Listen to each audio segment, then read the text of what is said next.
रात की रानी जैसे जैसे रात गहरी होती गई, वह विशिष्ट सुगंध चारों ओर फैल गई। और साथ ही हल्की हल्की रोने की आवाजें, जैसे कई औरतें एक साथ किसी जवान मौत को देख रही हो। कड़ाके की ठंड के कारण गांव के लोग अपने घरों में ही दुबके हुए थे। ये आवाजें गांव वालों के लिए नई नहीं थी। गांव के बुजुर्गों ने कहा, उन्हें ये भयानक आवाजें सुनते हुए कई साल हो गए हैं। कहें तो ये आवाजें और गंध उसी समय से आती है जब से वह भारत से आकर इस गांव में बसे हैं। पहले तो सब डर गए, लेकिन फिर धीरे धीरे लोगों को इसकी आदत हो गई। घर में खस्ताहाल घर से आवाजें और बदबू आ रही थी।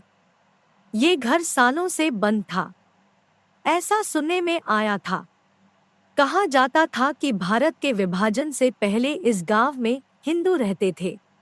उसी गांव में राजेश नाम का एक हिंदू भी रहता था, जिनकी जानकी नाम की एक सुंदर पुत्री थी। हालांकि 2 कमरों का यह घर कच्चा था, लेकिन जानकी ने इसे इतना साफ रखा, यहाँ तक कि गांव के घर भी उसके सामने झोपड़ी की तरह दिखते थे। जानकी ने अपने घर को सजाने के लिए बहुत सारे फूल लगाए थे। प्रेम प्रसंग और कहानियां। उनमें से एक बैल रात की रानी का था। रात की रानी उसे बहुत प्रिय थी। रात के समय जब इस बेल से सुगंध उठती थी तो पूरा गांव महक उठता था। जानकी अक्सर सर्दी की रातों में भी रात की रानी के पास रहती थी, और उसकी मनमोहक खुशबू को सूंघकर उसे एक अजीब सी खुशी महसूस होती। उसके माता पिता ने उसे कई बार चेतावनी दी थी कि वह रात में इस बैल के पास न जाए। ऐसा कहा जाता है कि इस बेल पर सांप और दैत्य प्रेमी रहते हैं, उन्हें अपना नुकसान न करने दे। नहीं माँ, ऐसा कुछ नहीं है, ये मनगढ़ंत कहानियां है। जानकी अपने माता पिता पर हंसती थी। एक रात जानकी पानी पीने उठी तो घर की गंध ने उसे आकर्षित कर लिया। ये गंध तो रात की रानी की थी, लेकिन एक और गंध थी जिसे जानकी ने अपने जीवन में कभी नहीं सूंघा था। यह 2 गंधों को एक साथ मिलाने जैसा था। न चाहते हुए भी उसके कदम उसकी ओर बढ़ गए। जहां रात की रानी का बैल इस तरह कच्ची दीवार से चिपका हुआ था, जैसे हरी चादर को दीवार पर सूखने के लिए डाल देना। जैसे ही जानकी पास आई, बैल ने सरसराहट की, मानो बैल के पीछे कुछ फिसल गया हो। जानकी के चलते कदम रुक गए। वह आंखें फाड़कर अंधेरे में बैल को देखने की कोशिश कर रही थी, लेकिन उसे अंधेरे में हल्की चमकती 2 रोशनियों के अलावा कुछ नहीं दिखा। जगन्ना पहले भी उस पर मंडराया करता था, परंतु वे एक स्थान पर नहीं टिकते थे, मानो ये दोनों दिग्गज एक साथ जम गए हों। यह क्या है? उसने सोचा और एक कदम आगे बढ़ गई। जैसे ही जानकी ने एक कदम बढ़ाया, वे दोनों जगनों तुरंत गायब हो गए। जानकी की हंसी छूट गई और आंखें खोलकर इस ओर देखने लगी। अचानक सरसराहट फिर से बाहर आई और कुछ सेकंड के बाद गायब हो गई। सांप जानकी के मुंह से बाहर निकला और वह अनजाने में कई कदम पीछे हट गई। उसकी आंखें अभी भी उसी तरफ थी, लेकिन बैल के अलावा और कुछ देखने को नहीं था। जानकी कुछ पल वहीं खड़ी रही और फिर कमरे में आकर बिस्तर पर लेट गई। उसकी दिल की धड़कन सामान्य से अधिक तेज थी। माता पिता सही थे। जिन्न और सांप खुशबू के कारण रात की रानी के पास आते हैं, लेकिन मुझे विश्वास नहीं हुआ। जानकी ने सोचा और करवट बदलकर सोने की कोशिश की, लेकिन नींद तो उसकी आंखों को कोस रही थी।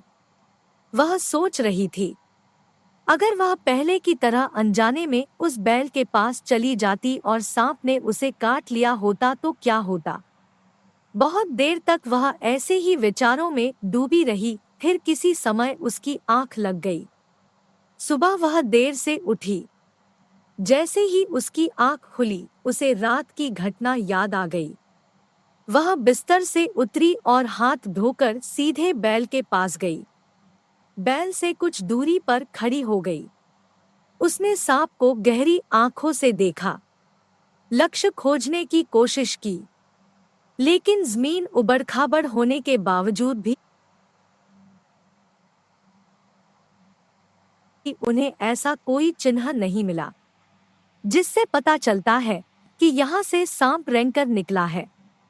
वह कुछ देर तक वहीं खड़ी इधर-उधर देखती रही और फिर निराश होकर वापस लौट गई। प्रेम प्रसंग और कहानियां।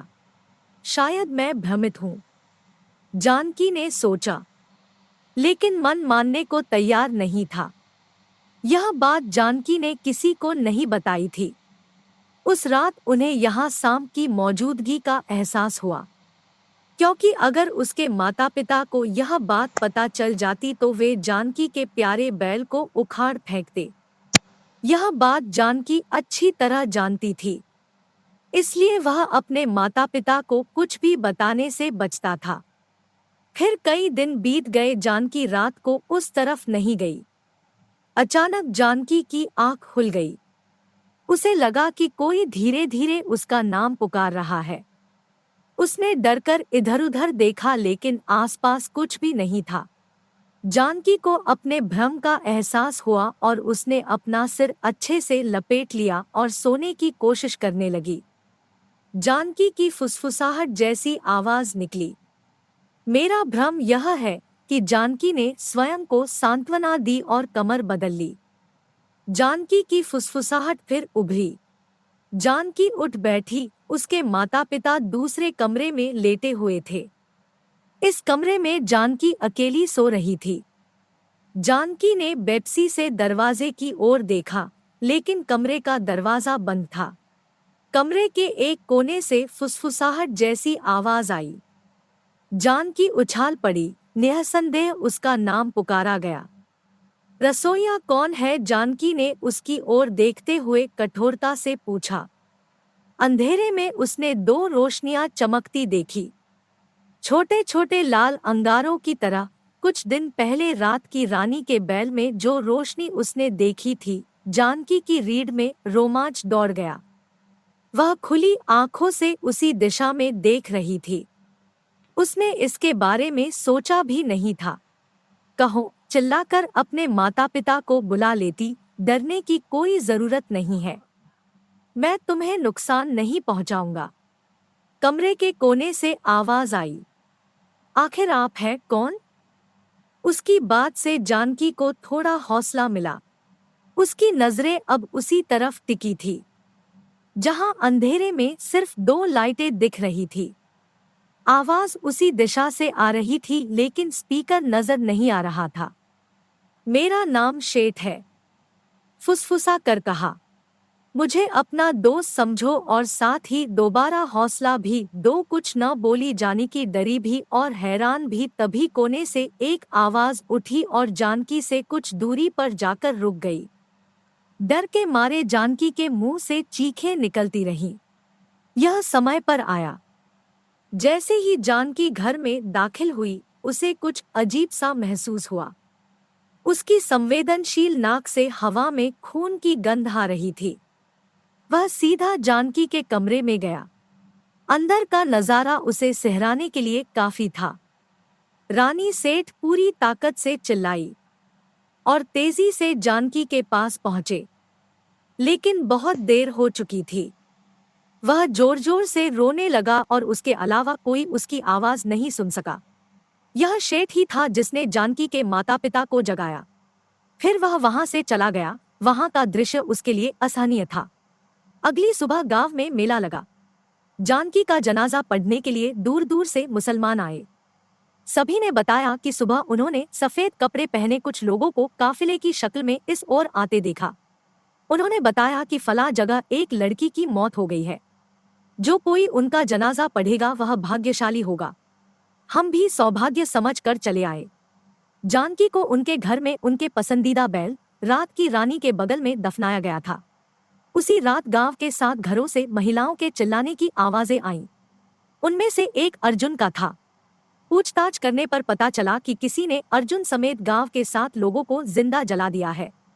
ये सभी वो लोग थे जो उस रात जानकी के घर में घुस गया, और उन्हें मारने वाला कोई और नहीं मालूम।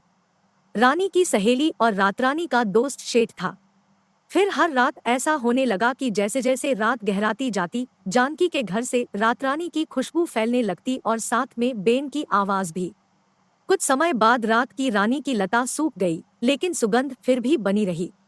लोग कहते हैं कि यह सुगंध रानी यानी जानकी की कब्र से आ रही थी, और बेन की आवाजें उन लोगों की आत्माओं की हैं जिन्होंने जानकी को मारा था।